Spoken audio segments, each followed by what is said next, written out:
In a small peaceful town, there was a young woman called Koko. She was getting ready for her impending wedding. All preparation was set for the big day. However, Koko had not picked her wedding gown yet. She was unable to get the perfect gown for herself. She had gone to the market several times with her friends, but didn't find anything she wanted.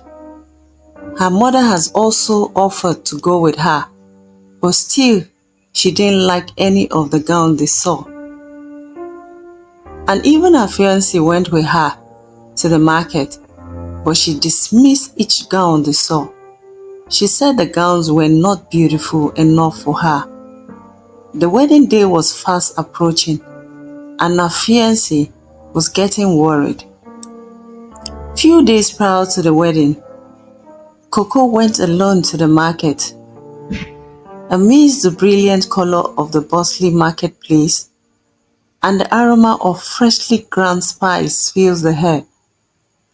As she moves from store to store, the young bride-to-be noticed a dark, dusty boutique.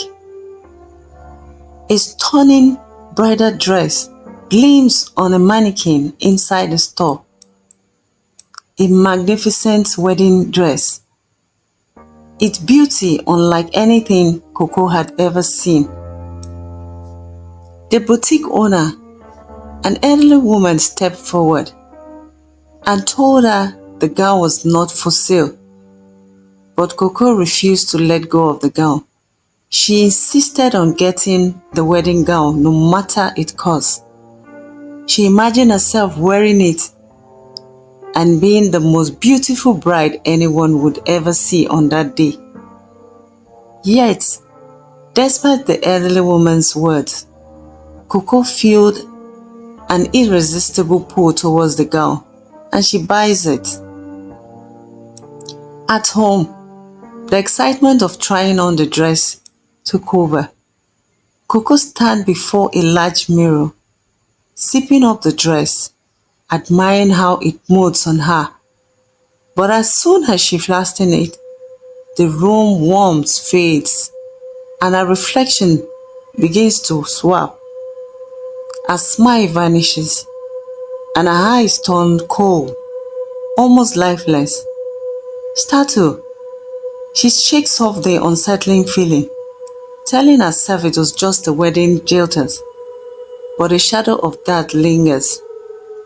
That night, strange whisper echoes through the air. Objects shift on their own, and Koko felt an overwhelming presence. In the dead of night, she awakes to find herself standing over her sleeping fiancé, not understanding how she got there. The curse of the dress has begun to take hold. As the wedding rehearsal day arrives, Koko tries to ignore the strange happening, but the spirit grips tightens. Walking down the aisle, she feels a swatch of anger and power. Her eyes glows with a supernatural light, and in a terrifying moment, her movement was no longer her own. She was consumed by the evil spirit inside her. After the disastrous rehearsal, an old woman from the village, wise and knowing, arrives at Koko's house.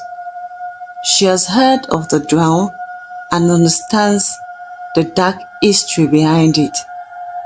The gown was once belonged to a bride who died heartbroken on her wedding day because her groom was killed. Her spirit, filled with rage and sorrow, now possesses any woman who wears it, seeking revenge for her ruined love. The old woman promised Koko that she will help her break the curse before it destroys her and her fiancé. That night, the old woman prepares an ancient ritual to banish the spirit. Koko, fully possessed and unable to fight the spirit control, inside, the hair in the room grew thick, and the wall trembles as the old woman begins to chant. Holding a small hand-carved wooden box meant to trap the spirit of the heartbroken bride fights back. Her cries of sorrow and anger fills the room, but the old woman's chanting grows stronger. Suddenly, the ghostly figure of the original bride appears, her face twisted with anguish. She floats towards the old woman, ready to attack. But with a calm and steady voice, the old woman speaks to the spirit, telling her that her lover is waiting for her in the afterlife. The spirit's anger turned to grief. Her ghostly form softened as she realized she can finally be reunited with her lost love. With tears in her eyes, the spirit fades into the light, leaving behind a peaceful silence. Exhausted and weak, Koko collapsed into her fiancé's arms, her body free from the curse. Relief washes over both of them as they embrace. The nightmare is finally over. The old woman watches silently, nodding in satisfaction before quietly leaving the couples to their reunion. The next morning, under the soft light of dawn, Koko and her fiancé gathered in a quiet clearing, in a ceremonial fire before both of them, and in it the cursed wedding gown is consumed by flame. As the dress turned to ashes, Koko watches, a weight lifting from her shoulders. Knowing the curse has been broken for good, the ashes rise into the sky, carried by the winds, disappearing into the horizon, and with it, the haunting memory of the cursed dress fades forever.